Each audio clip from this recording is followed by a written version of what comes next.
Welcome to the Reed Report. I appreciate you guys for taking this time to hear me out here on the Reed Report.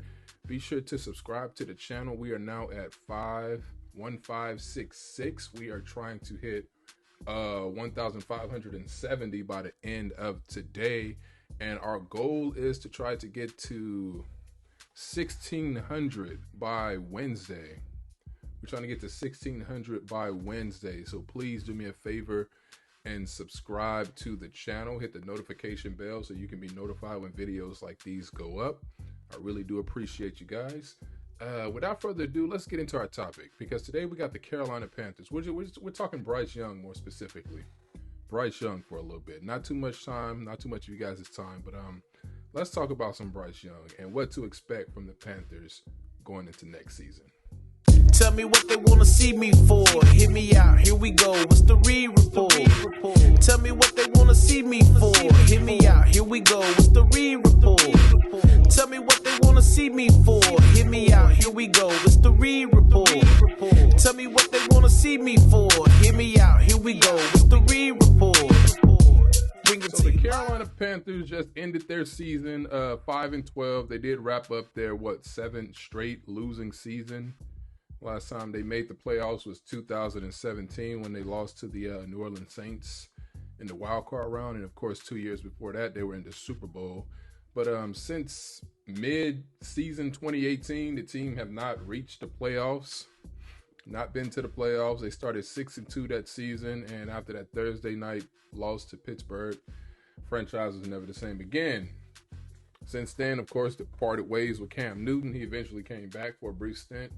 But we drafted Bryce Young since then. Drafted Bryce Young, and next year in 2025, he'll be going into his 3rd season as a pro. And a lot of people wrote Bryce Young off. I at one point was just disappointed in what I was saying. But then, looking at things, trying to take the emotions out of it, because I'm a huge fan of the Panthers. I'm a Carolina Panther fan. Been a fan since like 2001. So we're talking 24 years now. 24 years. It all started with me picking them on an NFL Blitz video game. That's where my fandom started, and I've been rocking with them since. But it was frustrating at first, but when you do look back at it, you do see that, hey, this is not really Bryce Young's fault. This was all on the organization, and I think benching him and things like that was the best thing that could have happened to him. You know what I'm saying? Give him some time just to see where he was, just to see how he would handle it.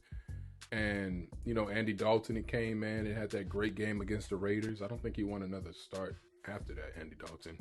But Bryce Young showed poise. Showed a lot of poise this season, beating the Giants. He beat the Saints, beat the Cardinals. He beat the Falcons to end their season. The season was going to be over anyway because Tampa took care of business against New Orleans.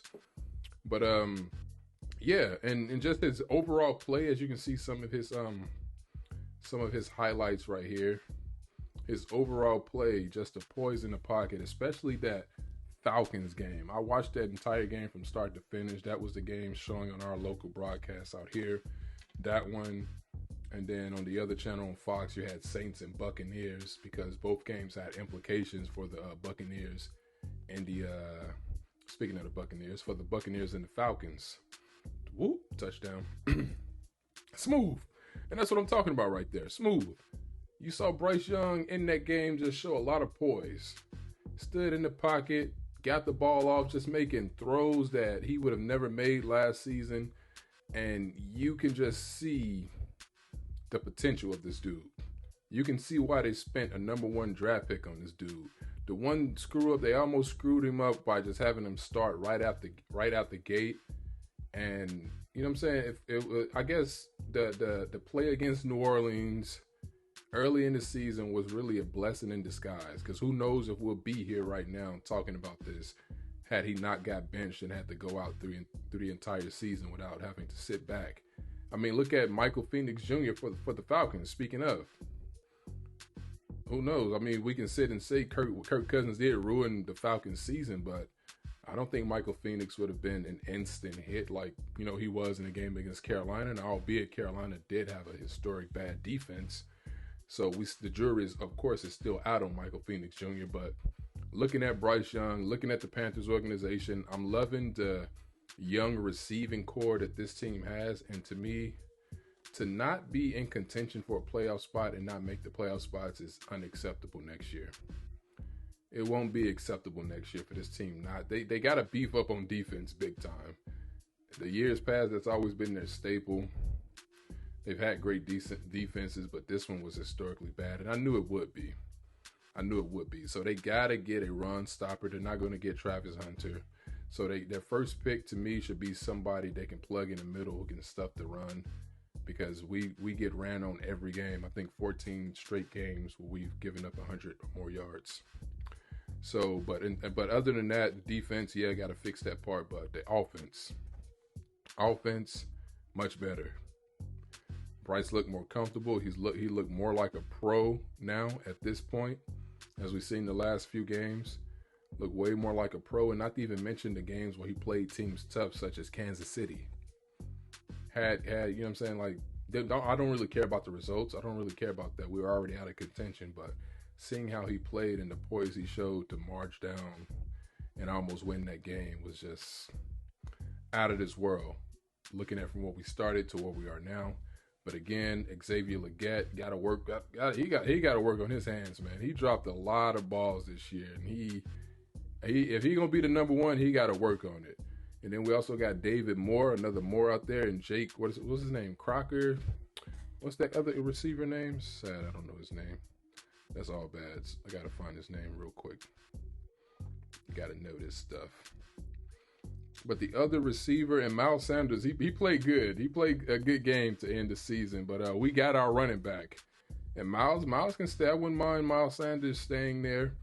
Jalen Coker is his name. Carolina has their 3 receivers. And, of course, we're hearing that they are going to make a push for a number 1, such as T. Higgins or Garrett Wilson. I love to try to get T. Higgins out there, either of those guys, to be honest. But I do like what we're building out there in terms of the receiving core. And I think this team should definitely be in contention. They should definitely be a problem next season. No reason that the Carolina Panthers are not a problem. I just wanted to express those thoughts and say that watching that Falcon game from start to finish and what they did the last, you know what I'm saying, stretch of the season was nothing short of exceptional for a team, you know what I'm saying, that's really just playing for next year, building for next year. So get a run stopper on defense, beef up that defense, get some more people around Bryce Young, heavily pursue Higgins or Garrett Wilson. But I do like where our receiving core is going. The current guys that we have, they did play some good football. Chuba Hubbard, of course. Chuba Hubbard is going to be our back. They signed him to an extension, so he's going to be our guy going forward. So can't wait to see that. But that's all I wanted to talk about. Let me know what you guys think about the Panthers in 2025. Appreciate you guys taking this time to hear me out. Be sure to like, share, comment, subscribe, and we will see you soon. Hear me out, here we go with the re-report. Bring it to you live, on time. Bring it to you live, on time. Bring it to you live, on time. Bring it to you live, on time.